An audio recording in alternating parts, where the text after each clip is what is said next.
Hello student, मेरा नाम दीपिका है और आज हम अपनी इस डी क्लासेस में जो टॉपिक पढ़ेंगे वो दिया है मधुमक्खी पालन या एपीकल्चर।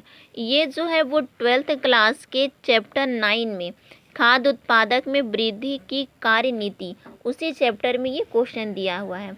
तो दिया हुआ है कि मधुमक्खी पालन होता क्या है। तो मधुमक्खी पालन को इंग्लिश में बोला जाता है एपीकल्चर। तो अगर परिभाषा आता है कि एपीकल्चर क्या है तो लिखेंगे वह शाखा जिसके अंतर्गत मधुमक्खी पालन का अध्ययन किया जाता है उसे ही एपीकल्चर कहा जाता है। और भारत में 5 प्रकार की मधुमक्खियां पाई जाती हैं। पहला हो जाता है एपिस इंडिका, एपिस डोर्सेटा, एपिस फ्लोरिया, मेलिनोपा की जातियाँ, ट्राइगोना की जातियाँ। ये 5 प्रकार की मधुमक्खियां जो हैं वो भारत में पाई जाती हैं। इसके बाद देखते हैं कि वास्तविक शहद एपिस वंश की मधुमक्खियों से ही प्राप्त होता है। ये 5 प्रकार की जो मधुमक्खियां होती हैं इसमें सबसे पहला एपिस इंडिका, एपिस डोर्सेटा और एपिस फ्लोरिया, इन तीनों से ही क्या होती है मधुमक्खियों से शहद प्राप्त की जाती है। और मधुमक्खियों में बहुरूपता पाई जाती है। मधुमक्खियों के 3 समुदाय पाए जाते हैं। आप लोग देखे होंगे कि जो मधुमक्खी के छत्ते बने रहते हैं वो कितने बड़े बड़े होते हैं। तो उस छत्ते में बहुत सारी मधुमक्खियाँ आप लोगों ने देखी होंगी।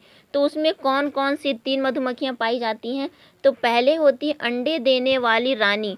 अंडे देने वाली जो रानी होती है उसको क्यून कहा जाता है। उसके बाद होता है लैंगिक नर जो डोनर का काम करता है। और 3rd नंबर आते हैं श्रमिक। श्रमिक को वर्कर कहा जाता है। ये 3 प्रकार की जो मधुमक्खियाँ होती हैं वो मधुमक्खी के छत्ते में पाई जाती हैं। अब देखते हैं कि आप लोग सभी देखे होंगे मधुमक्खी के छत्ते कि मधुमक्खियाँ हमेशा समूह में रहती हैं और एक विकसित समूह में मतलब मधुमक्खी के जो छत्ते होते हैं उसमें एक रानी, 200 से 300 नर और शेष श्रमिक मधुमक्खियाँ होती हैं। ये 3 पाई जाती हैं, रानी, नर और श्रमिक। ये 3 मधुमक्खियों में एक बस रानी होती। उतना बड़ा अगर मधुमक्खी का छत्ता देखते हैं तो उसमें सिर्फ क्या पाई जाती, एक रानी होती है, 200 से 300 नर और शेष श्रमिक मधुमक्खियाँ होती हैं। रानी मधुमक्खी केवल अंडे देने का कार्य करती है, ठीक। और नर मधुमक्खी छत के चारों तरफ क्या मतलब मधुमक्खी के जो छत्ते होते हैं उनके चारों तरफ मंडराती है और मैथुन में भाग लेती हैं। जबकि श्रमिक मधुमक्खियां भोजन एकत्र करने का काम करती हैं और एक समूह में कम से कम 80,000 से 1 लाख तक मधुमक्खियां रहती हैं। ये दिया हुआ है मधुमक्खियों के बारे में। बता दिए हैं 3 रानी, नर और श्रमिक रहते हैं। नारी मतलब एक मधुमक्खी के छत्ता में सिर्फ एक रानी होती है, 200 से 300 क्या रहते हैं नर होते, जो क्या करते हैं मधुमक्खी के जो मतलब आगे पीछे मंडराते रहते हैं मधुमक्खी छत्ते के आगे पीछे, उसको नर बोला जाता है। वो मैथुन का काम करती है। और श्रमिक मधुमक्खियाँ जो होती हैं वो भोजन क्या करती हैं एकत्र करने का काम करती हैं। उसके बाद देखेंगे कि मधुमक्खियों से शहद कैसे बनाए जाते हैं।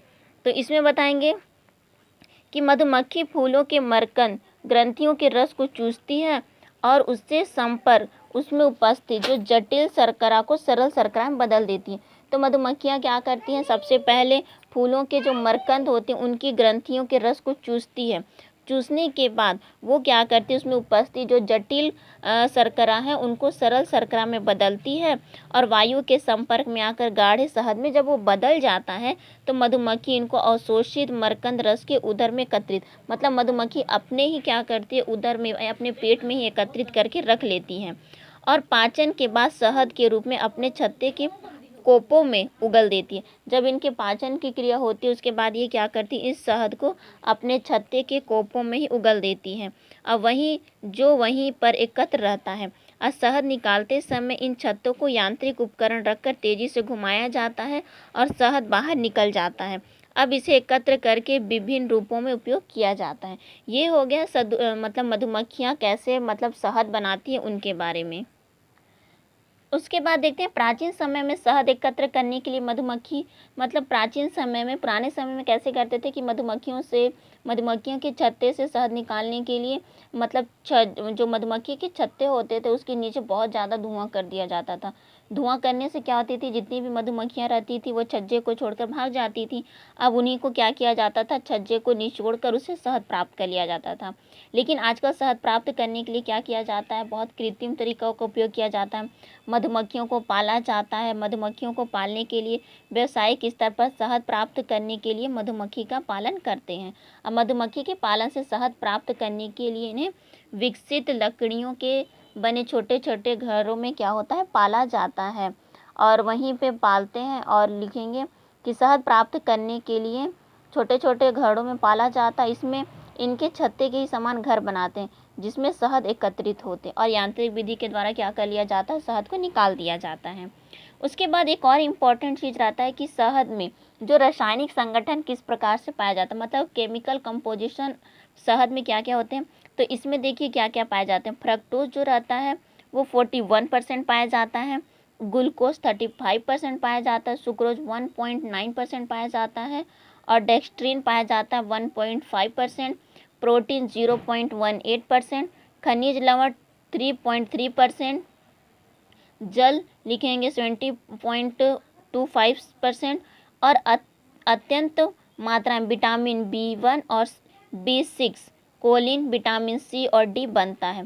शहद एक उच्च कोटि का पोषक तत्व है। तो ये जितने भी 12th के स्टूडेंट होंगे CG बोर्ड वाले, वो सब इस चीज़ को कंपलसरी याद कर लेंगे। ये चीज़ आता है कि शहद का रासायनिक संगठन लिखिए।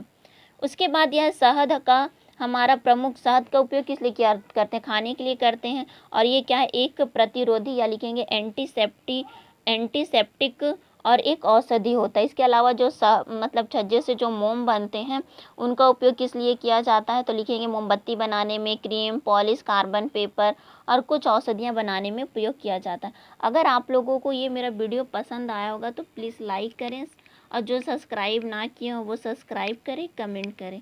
Thank you.